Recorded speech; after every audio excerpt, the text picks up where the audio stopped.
Killings, rape, torture, and enforced disappearances in India-administered Kashmir.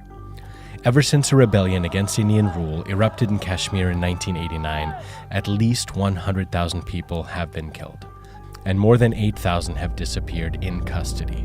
And Human Rights Watch have recorded many cases of extrajudicial killings. Indian soldiers recently killed 4 civilians in Kashmir's Shopian district, along with 2 suspected rebels. The military claims the civilians were helping the rebels, who attacked a checkpoint. But locals, rights groups, and separatist leaders dispute this and say the civilians were killed unlawfully. We are seeing that innocent Kashmiris are being targeted day in and day out, especially the youth. And now there's a new trend that the government of India and the forces are targeting the young youth of Kashmir and labeling them as overground activists, labeling them as militants, and killing them in combat. Such controversial killings in Kashmir are widespread, where the Indian military seems to operate with a free hand.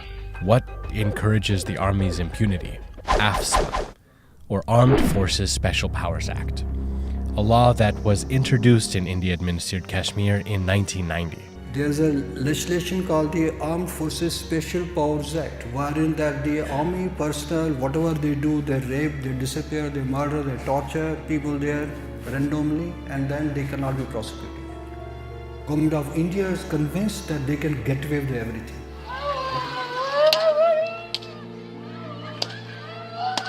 Under AFSPA, Indian soldiers can't be tried in civilian courts. India says it punishes its soldiers in military courts. But not a single Indian soldier has been jailed for human rights violations or extrajudicial killings in Kashmir.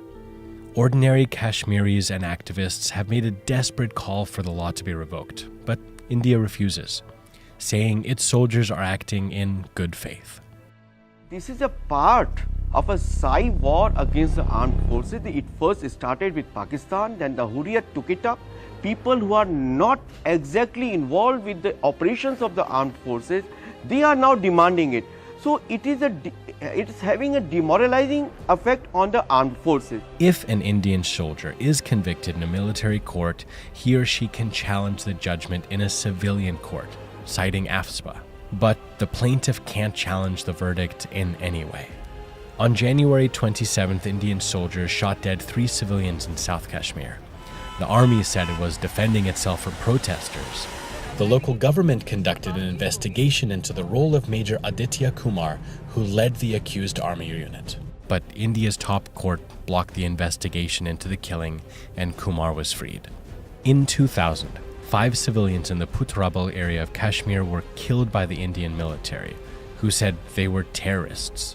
DNA results later proved the people killed were just innocent villagers.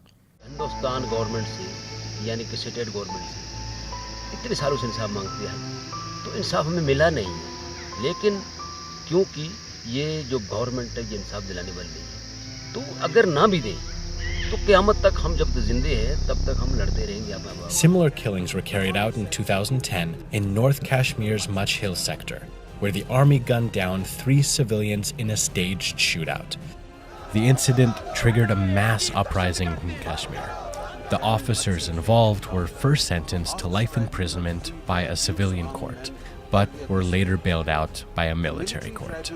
Kashmiris say they've lost all hope in India's legal system. There's absolutely no hope for justice for the people of Jammu and Kashmir. I mean, innocents are getting killed, and now even we can't investigate the killings. Will Indian soldiers ever be held to account for their abuses in Kashmir?